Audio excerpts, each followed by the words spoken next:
Good evening and thank you for joining us on the War Diary. On the 369th day of the war, these are the main highlights of the day at 7 p.m. Beirut time.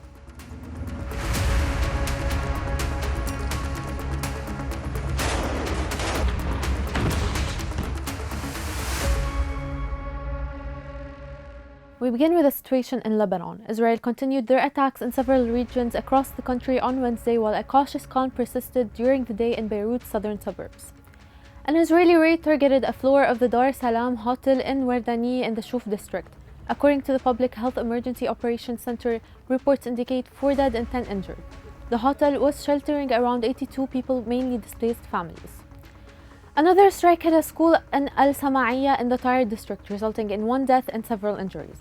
Additionally, alarm sirens sounded at the UNIFIL headquarters in Naoura, indicating a high-risk security level. In the Bekaa Valley, an Israeli strike targeted a house in the Al Halani east of Baalbek, killing 2 people and injuring several others.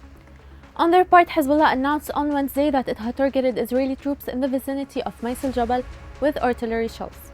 It also claimed to have fired rockets at an Israeli infantry force attempting to infiltrate from Ras al-Naoura toward Al Mushayrfe.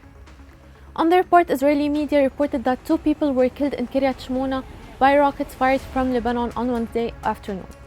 Additionally, Lebanon's caretaker Minister of Public Works and Transport Ali Hamid stated on Tuesday evening that he had only received commitment but no guarantees that Israel would not bomb Rafiq Hariri Beirut International Airport.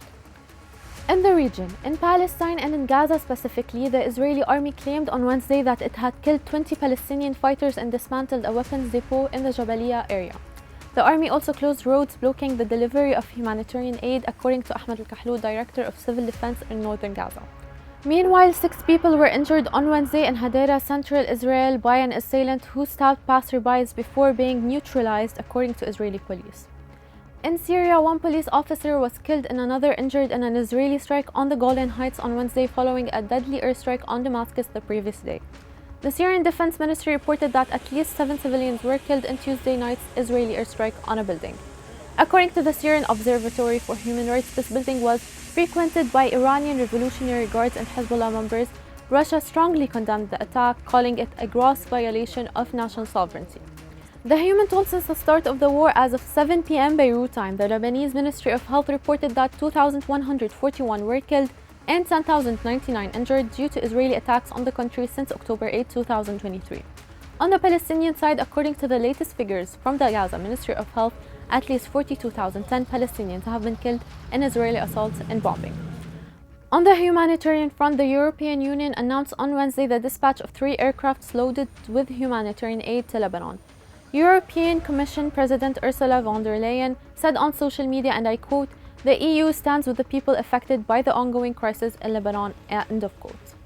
Meanwhile, the governor of the Bekaa Valley has decided to open new accommodation centers. A total of 114 centers are now hosting 15,000 displaced Lebanese, in addition to those in hotels and apartments.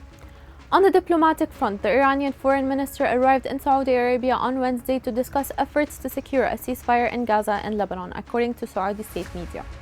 Also on the news on Wednesday, Hamas announced a meeting in Cairo with representatives of its Palestinian rival Fatah to discuss the war and efforts to maintain Palestinian national unity. In addition, a phone conversation is scheduled for Wednesday between US President Joe Biden and Israeli Prime Minister Benjamin Netanyahu, according to a source close to the American administration. Finally, an international conference for Lebanon initiated by French President Emmanuel Macron will be held on October 4 in Paris to mobilize international support for the population and institutions of Lebanon, was announced by the French Foreign Ministry on Wednesday. That's it for today's recap. See you tomorrow for another roundup of the situation. Until then, stay connected on our website www.thisisbeirut.com.lb and on all our social media platforms.